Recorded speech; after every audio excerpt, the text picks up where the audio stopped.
Greetings, everyone. Ave Lilitu. Whether from above or below, thank you for joining us once again under the architectural beauty of our Missouri Capitol Rotunda. I'm Dom's sister, Nikki Mungo. Dom's sister, Gwendolyn Lesh, will be covering the second portion of our service today. We are members of the Ordo Sororitatis Satanicae, a left-hand path sorority.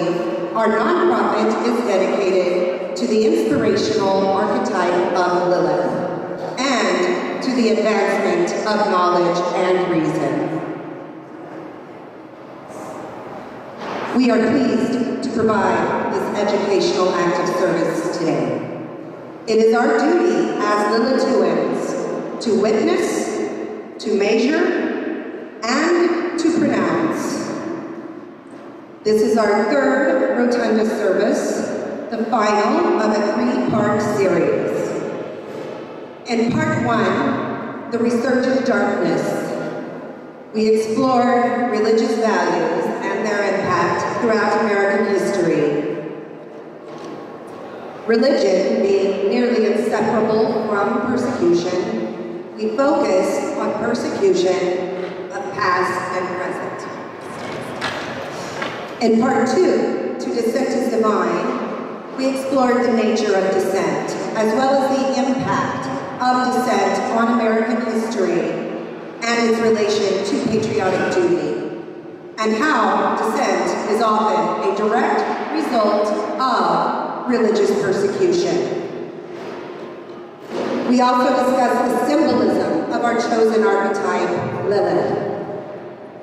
Lilith, the mother of dissent, who is not cast out of the garden, but left by choice. Not everyone was happy with our presentation. While we spoke of religious persecution as a cause of dissent, a chorus of persecutors illustrated our point by attempting to shout us down from above, from the third floor of this rotunda, in the whisper realm. Perhaps they were dissenting against our dissent, a protest of our demands to remove their ideological boot heel from our necks. Now we're back. Today, on March 11, 2019, the Ordo Sororitatis Satanicae presents Lilith Observance Day and Parliament for Religious Justice.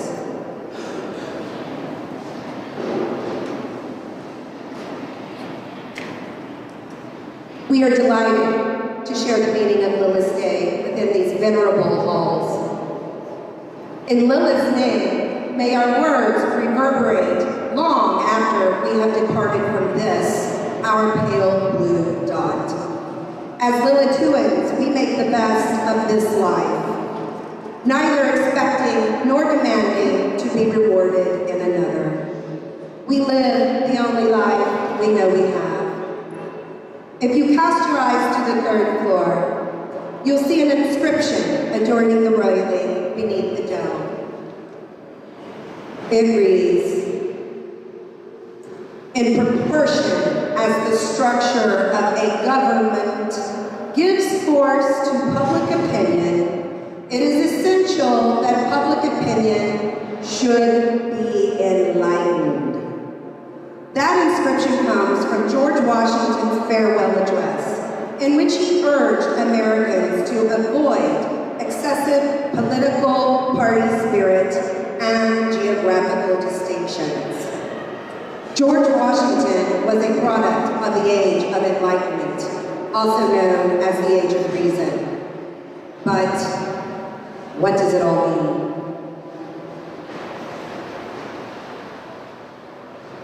The Age of Enlightenment began in the mid-17th century and spawned the scientific revolution.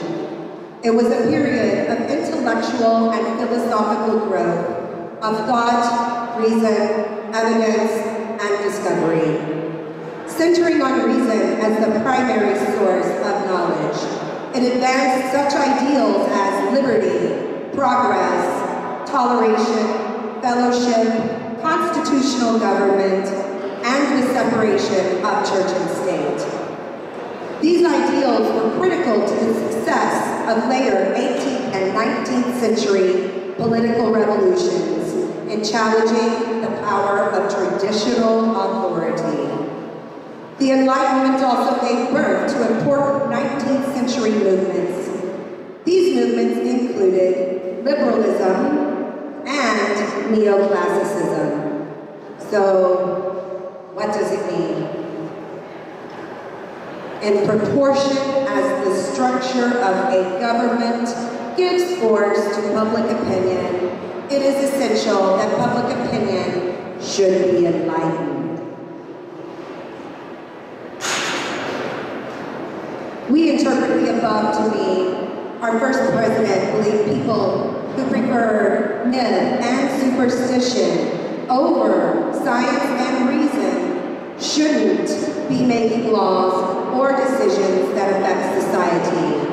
Perhaps Washington felt lawmakers should never submit to the unreasoned will of a majority constituency with unenlightened ideals, lacking evidence, who preferred myth and superstition over science and reason. The goal, we assume, is that the unreasoned ideals of the many are not made into law and pushed onto the reasonable few. This being the very source of our current state of American regression, we humbly offer our thanks to George Washington for this brilliant contribution to our Missouri Capitol. Thank you, George. Perspective matters. Perhaps some of our legislators could better decipher the inscription from below instead of always from above. This inscription, towering above us, is our intellectual heritage and a result of the Enlightenment.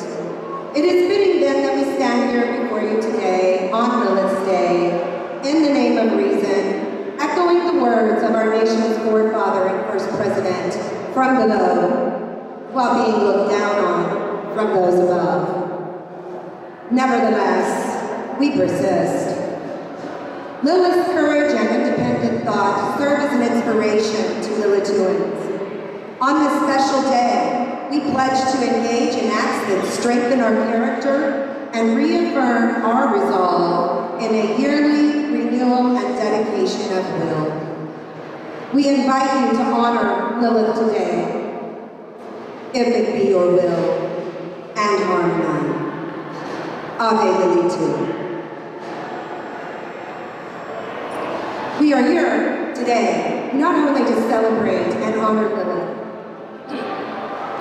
but also to rally for unity. While there are interfaith groups in Missouri, they are dominated by a handful of denominations of the majority religion. Religious minorities and the non-religious nuns, having little voice in those councils, need a religious freedom council of their own making, a parliament for religious justice. Today, on Lilith's Day, we pronounce the need, the dire need, for an alliance amongst minority religions and the non-religious. The others, the nuns, under the common banner of religious liberty. As allies, we can better resist the encroachment of the domineering majority. Lilituans reject the notion of a garden and all its delights if it comes at the price of our own subjugation. Our metaphorical universal mother stands as a testament to independent thought and reason. She is the absolute rejection of arbitrary authority and the embodiment of sacred autonomy. This is the way we interpret the world around us, based in reason. It is also infused with the beauty of ancient lore, created by those also seeking to make sense of the mysterious world around them. Lilith is the all of of what we yet do not know, the reflection of our values and deeply held beliefs. We understand and accept that your beliefs may be different from ours. Dear other, dear none, if we cannot appeal to Missouri legislators with reason, how can we plead our case?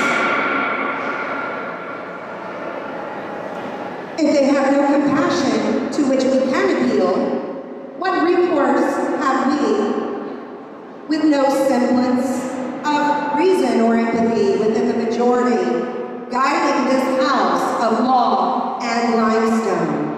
We most assuredly will continue to suffer at the hands of the unenlightened, as they frantically chisel and pound away at the wall between church and state. What power has made our legislators owners of our bodies, avatars of our ideology, and deciders of our fates? Where is this written into our federal and state constitution? I find no record of such authority.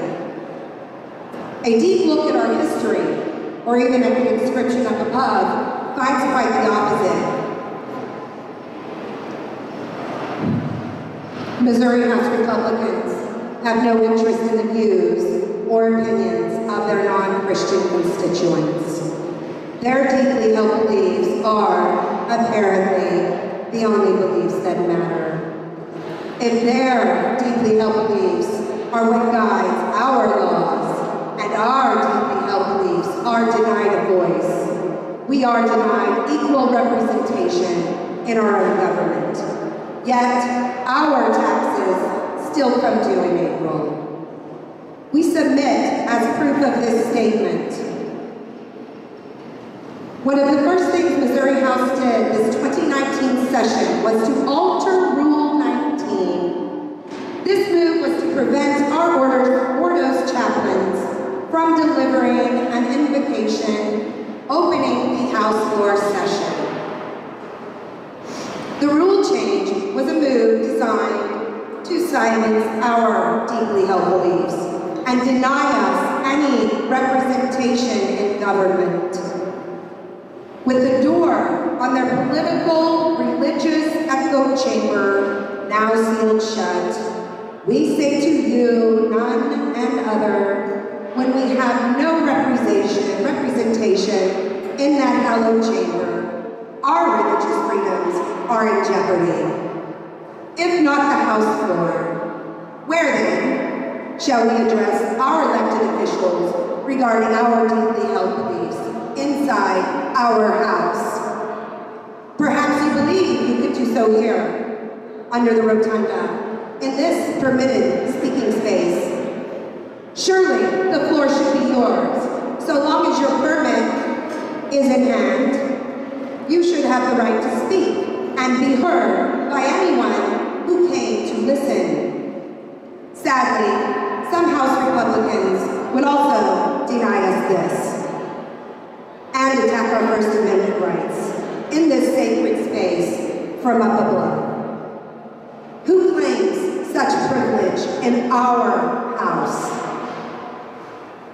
On February 28th of this year, during our active educational service under this very rotunda, counter-protesters were permitted onto the third floor, private space directly above us, by a legislative key holder, and allowed to continually disrupt our service. We spend our own time, our own money, and resources to provide these educational acts of service at the Capitol as part of our religious Lilituan duty. This attempt to intimidate and silence us occurred in the only room of our own house where we can address our government, and we took all the appropriate steps to reserve it. Missouri House Republicans want us silenced not only on the House floor, but also in this venue to which we are clearly entitled, this very rotunda. They know our words have power. We believe it was a Missouri House Republican who arranged the counter-protest from above, allowing his privileged guests to disrupt our educational service in their attempt to silence us. So, I ask again, if not the House floor, if not the Rotunda, then where?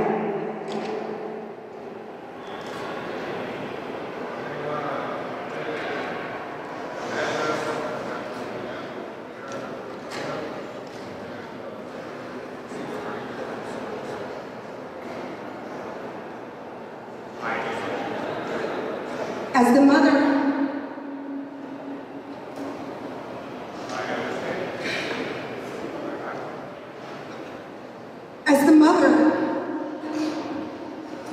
the mother, of a deceased gay child who was a victim of religious persecution, who mourns his loss and the loss of every LGBTQ victim of hate after him. Let me state this clearly so anyone up above can hear me. I will not be silenced. We will not be silenced.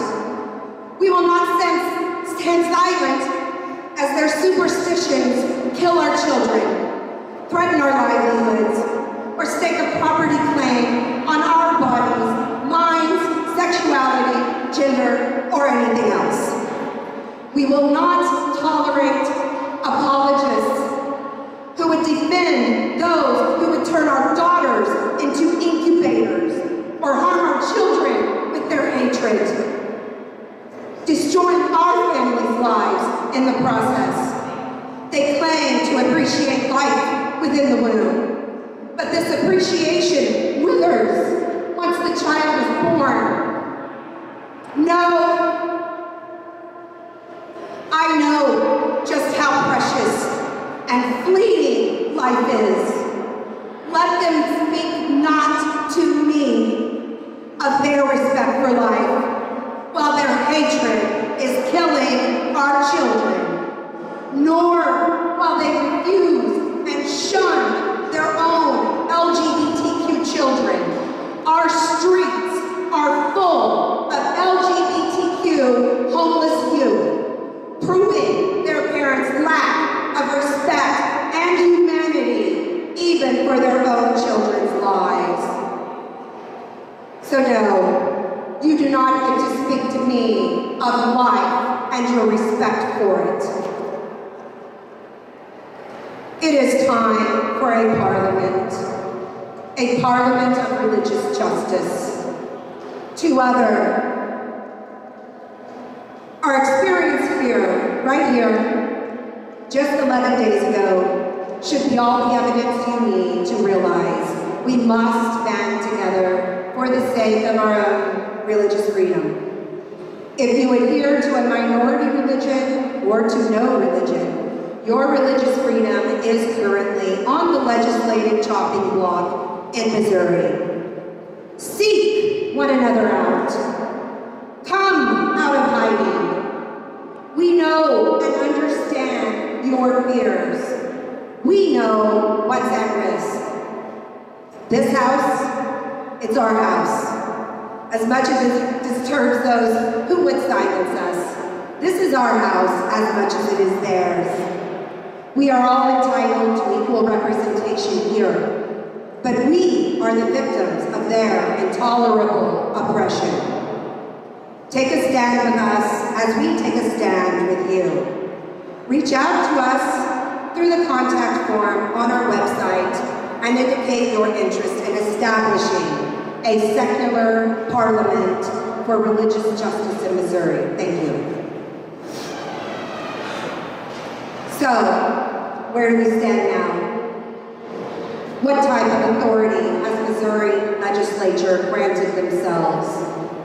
Statecraft is structured similarly to the practice of medicine, as is our craft. The first rule is to do no harm. The second is to rely not on superstition, but on evidence. We would very much appreciate it if our lawmakers could get back to practicing statecraft. Salus, appiole, supreme, l'exercito.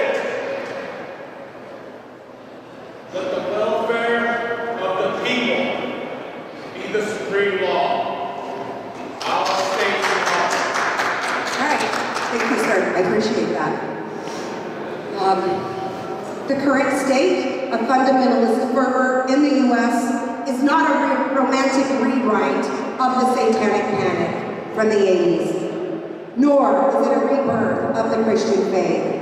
It is the product of fear. As reason, logic, and enlightenment continue to spread, the number of U.S. citizens identifying as non or other have been rising, while the number of the religious majority continues to dwindle as a result. Reasoned persons, having access to more information than ever before during our lifetimes full of technological advancements, are replacing harmful superstitions more now than ever. Being no longer necessary and relevant in our modern world, demonstrably false notions will soon fade into history, some of which will only be remembered as only the destructive fancy of fiction by unevolved barbarians.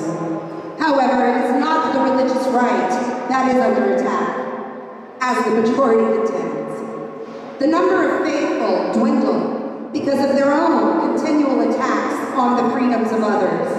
To be clear, Christian congregation numbers are in decline because of their need to persecute those not of their own faith. This is of their own doing. This ideologically inspired desire to persecute none another, to persecute those like my deceased child, and too many others, is why they find themselves with empty collection plates. Such persecutions driven by intolerance lose ground when reason, knowledge, ethics, empathy, and compassion are allowed to spread, and we will them to spread. With the coffers draining on various Christian sects across the nation, who then will fund the special interest groups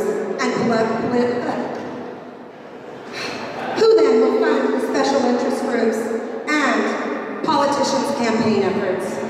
Who will be the remaining three theocratic, pontificating bureaucrats left to puff up and base pander to? Do not give ear to snake oil salesmen. Our legislators are not fighting a holy war. Their crusade has nothing to do with morality or ideology. They're not fighting God's fight or to keep their faith alive. It's not about their God. It's about being God. About being our political gods. It is about total dominion. To this, we have no choice but to refuse.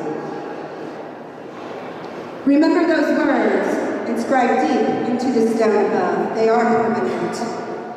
We should take Washington's advice and leave superstitions born of fear and ignorance in the stone ages that birthed them. Such superstitions do not belong in a house of government, nor should they be used to make our laws. Contrary to popular belief, we have summoned no demons here today. Nay, it is we who have been summoned here by the poor decision-making of our Missouri legislators. Or perhaps we were summoned here by the several post-it notes stuck next to legislators' office doors, repeatedly asking for our prayers. Our legislators would be wise to remember that old adage. Be careful what you wish for, you just might get it.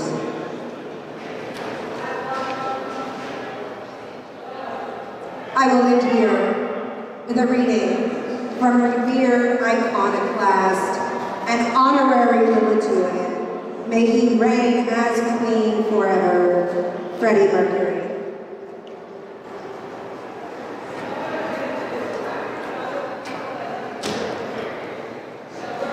I've paid my dues.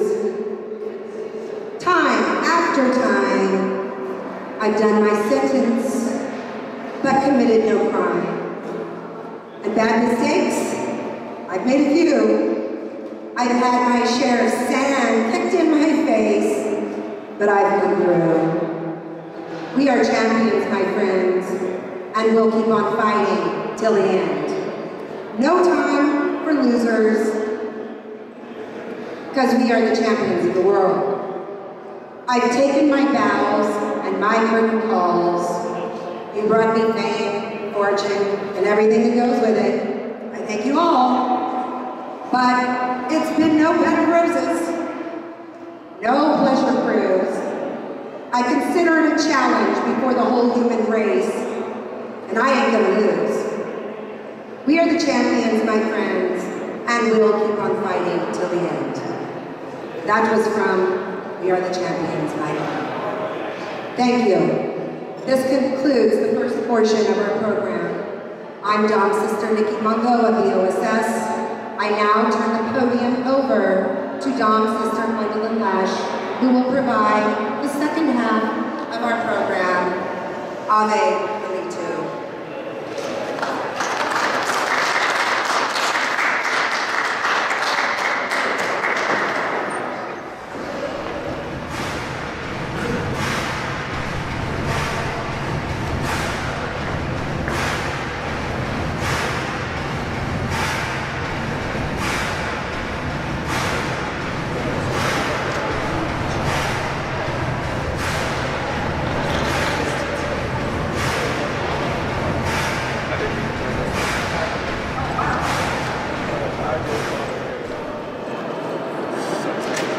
Ave Lilith, Ave Lilitu. I am Dom's sister Gwendolyn of the Ordo Sororitatis Satanicae. The second half of our active service in education for the legislators and the people begins now. If you were present for our previous lecture on the nature of dissent and its divine value, you will understand our need to speak upon these matters, particularly the lack of representation that minority religions have both in government and within the interfaith councils.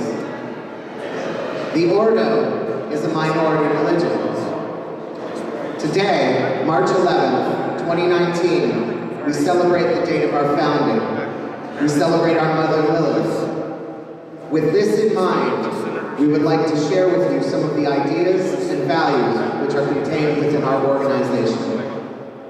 We are a figurative cloister and consider ourselves to be Cenobites. That is, we are dedicated to our work to such a degree that we felt it appropriate to describe ourselves as nuns and monks of a satanic Lilituan order.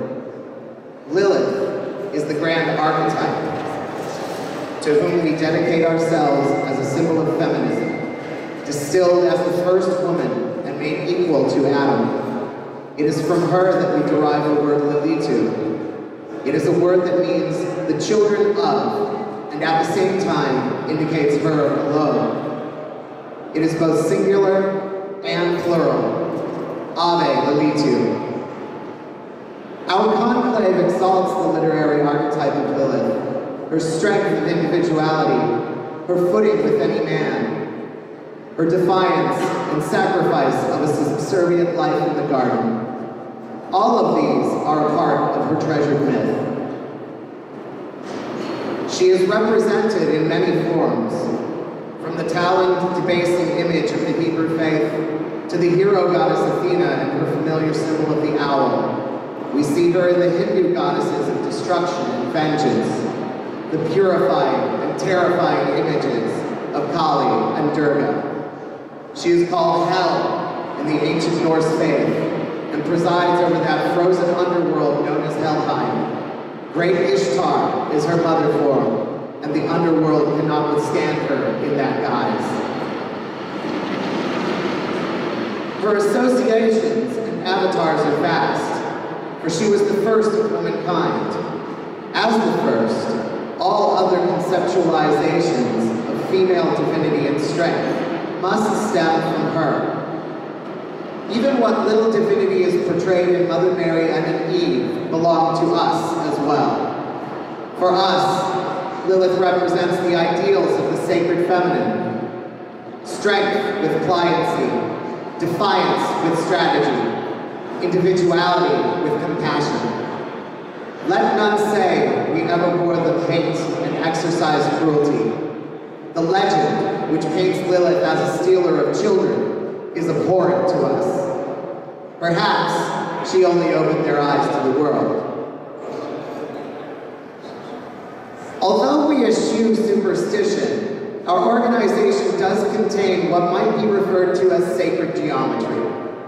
The number 3 for the 3rd month of the year represents several triad tableaus. We see the number 3 in the tableau of the 3 fates, which in turn represent the 3 great acts of the Ordo Sororitatis Satanicae: to witness, to measure, and to pronounce. Just as one sister spins the threads which are men's lives, another measures what his life will be. And finally, the 3rd severs the thread ending his life. We mirror this in our public actions. We observe the lives of men. We measure what they have done, and thusly their worth. And in the end, we give our assessment of that life and those deeds. When the OSS is at rest and unconcerned with any imminent social disorder, we represent this mode with the tableau of the 3 graces. The Ordo is governed by 3 siblings, known as the Tribunal Council, which is intended to mirror the tableau of both the 3 fates and the 3 graces. All these images and tableaus suggest strength, but without representation in government and in interfaith councils, what good is any legend or idol? What fanciful myth makes any difference in the face of the monolith of the majority religions? It is not without hope that we ask this question, but we will return to that shortly. Upon the 11th day of the month of March, we enumerate the 11 points of our doctrine known as the Hendekagrammatica. The number 11 bears great significance for us as it represents the powers and the values of the physical world, the world in which we live. It encompasses both good and ill. The Hendekagrammatica is the call to service for our order. I will list the 11 points for the benefit of those present, and also in honor of the date of our founding. Here is the Hendekagrammatica. Number the 1st, I accept, understand, and will undertake the 3 great acts as my first duty: to witness, to measure, and to pronounce. Number the 2nd, there is no power beyond what can be shown to be true. As a Cenobite of the Order, I am committed to the agency of illumination through the propagation of reason and scientific fact. Number the 3rd, it is my duty to counter falsehood and the abuse of power. Number the 4th, I will not suffer the voice of superstition to comfort the small-minded with lies. Rather than the truth of this world, spirituality confines and kills the rational mind. Number the 5th,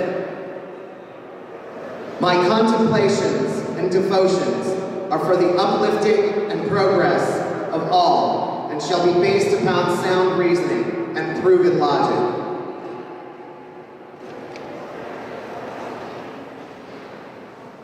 Number the 6th, I am committed to the dismantling of arbitrary patriarchal authority, establishing instead egalitarian power structures for the benefit of all. Number the 7th, the rights and freedoms of women living in oppression and those marginalized unfairly by society will be my chosen battles. Number the 8th, I recognize and accept the goodwill and guidance of the 3 tribunes and will defer to their counsel. Number the 9th, I will honor my fellow Dame sisters and knighted brothers, engaging them with an attitude of mutual respect. I understand that mine is not the only sacrifice of time, ability, way of life, and more. I recognize their dedication and individual sacrifices which contribute to the successes of our order. and that we shall all share in these triumphs. Number the 10th. I eschew as far and as earnestly as I may any notoriety for my deeds, as well as any fame for my mere association with the order. Number the final, number the 11th. It is my daily practice to engage in personal alchemy, where I actively seek for my own evolution and ethical maturation, ever incorporating new information and educating myself so that I may better serve the order, our goals as one, and the world at large, to lead a transformative existence. Let us consider the 11th value briefly, and allow me to remind you once again of its content. It is my daily practice to engage in personal alchemy, where I actively seek for my own evolution and ethical maturation, ever incorporating new information and educating myself so that I may better serve the order, our goals as one, and the world at large, to lead a transformative existence. This is a wish we have for everyone, but not everyone cares to understand the world so deeply. We have received no invitation from the Interfaith Council. It would only be right for them to accept us for that reason alone, that of being a minority.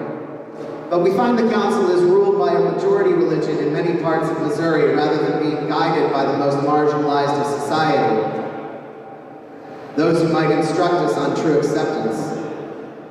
And to this, we include the nuns, those who claim no religion, perhaps not even the growing trend of atheism. Many of us are simply left out, with no indication that we would ever be welcome, and in some cases, outright refusal to acknowledge us. So what do we need? If the Interfaith Council and the Missouri government won't recognize us, what do we do? What recourse is there?